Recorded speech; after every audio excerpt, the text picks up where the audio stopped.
Okay, I think we left off describing John Brown's raid on the federal military arsenal at Harper's Ferry, Virginia, in mid October of 1859.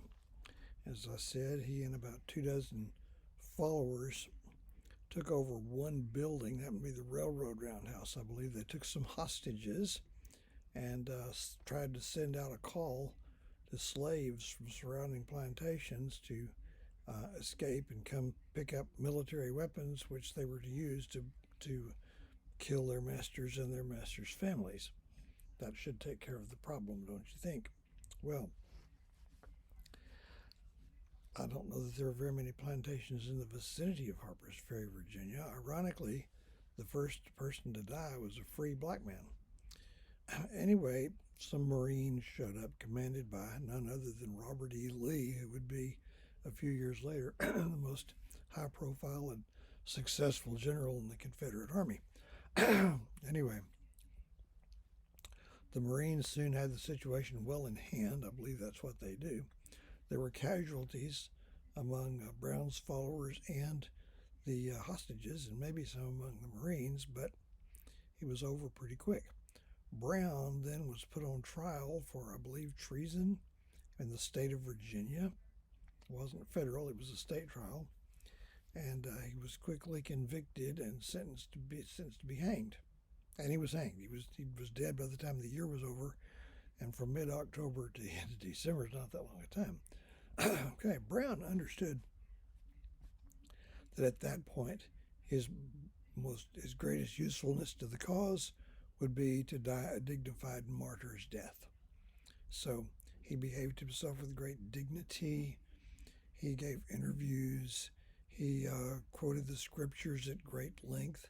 And by this time, pictures of him as a younger man show him as clean shaven with high cheekbones. By this time, he's got long flowing gray hair and a long flowing gray beard. He's everybody's mental image of an Old Testament prophet calling down the wrath of God upon a sinful nation. And carried it off really quite well. He became a kind of a cult hero in the North, and somebody wrote a song about it. John Brown's body lies a moldering in the grave. Well, not moldering. Well, I don't think I want to know what that looks like.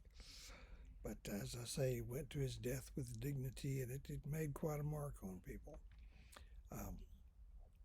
Now, in the South, the slave uprising was everybody's worst nightmare. There could be things kind of like that today. Am I the only one who can't hear of a story of an airliner crashing without wondering what it would have been like to be on the airliner? Car wrecks just happen out of nowhere. Plane crashes, you get to think about it on the way down. So anyway, it was kind of like that for Southerners. And the fact that, they see by this time, both sides, North and South, are engaging in conspiracy theories. Southerners assumed that every single Northerner approved of John Brown, and he did have some highly placed contributors.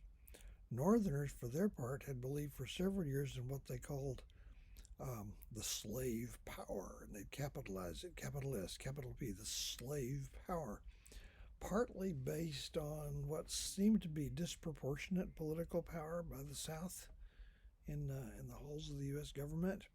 And it appeared to a lot of Northerners that the real goal of the Southerners was to take control of the federal government and force the Northern factory workers into slavery.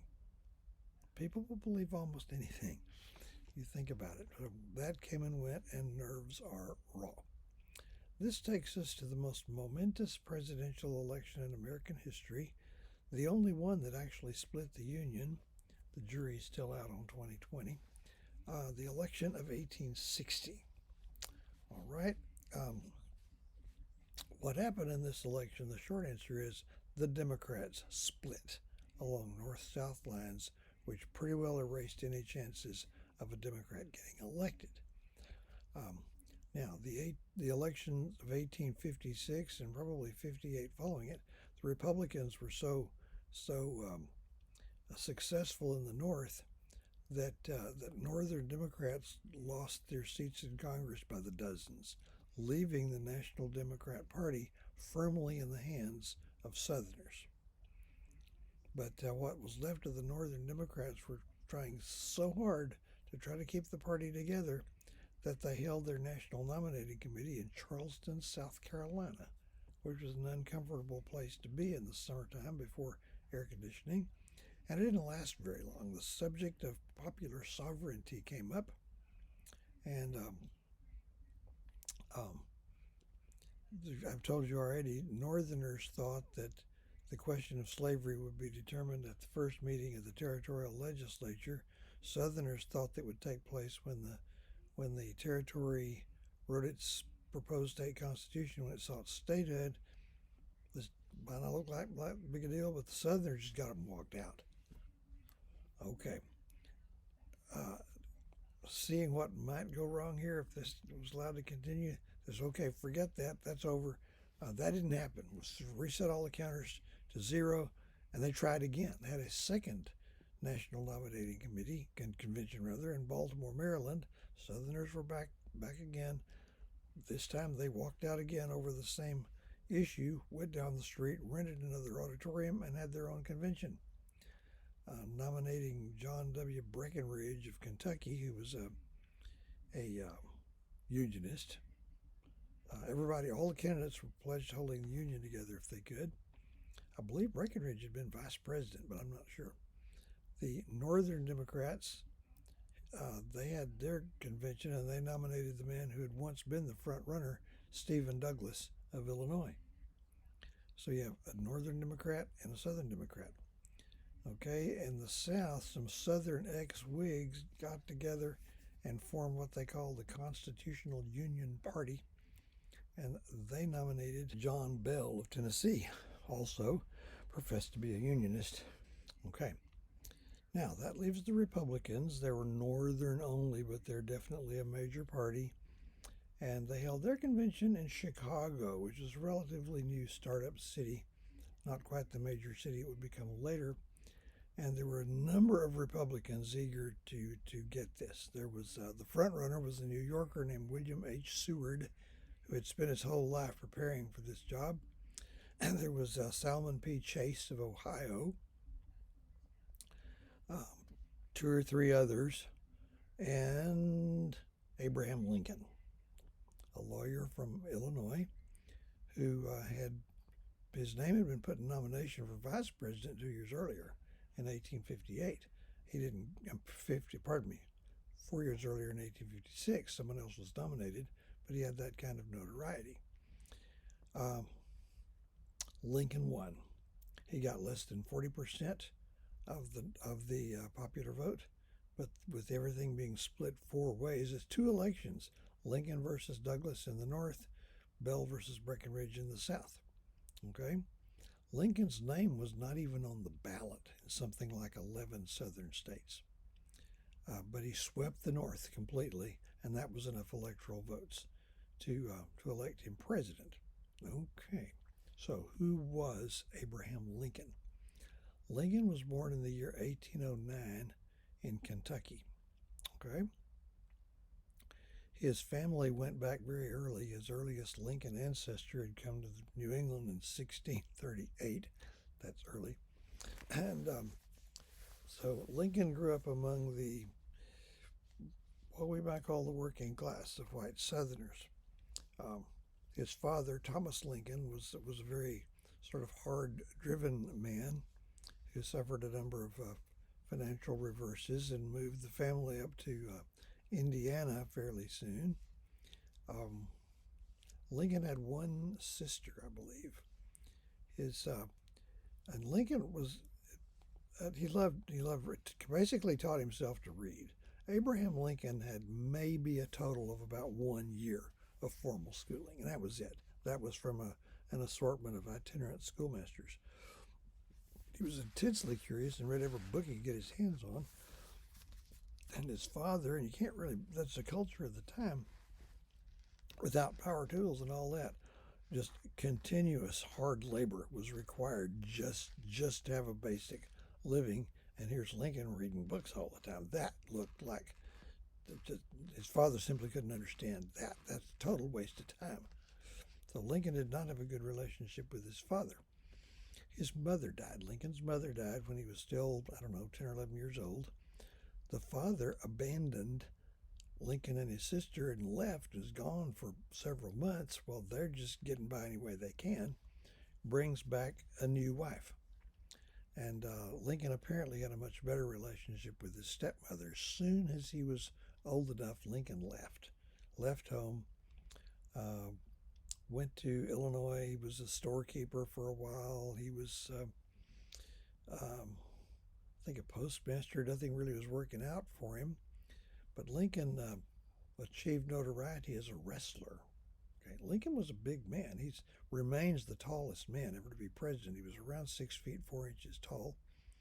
And according to his legend, he made his living swinging an axe, a rail splitter. Lincoln was once reputed to be the only president ever admitted to a Wrestling Hall of Fame. I was not able to confirm that. What I accidentally confirmed along the way is that even if he was, he's not the only president.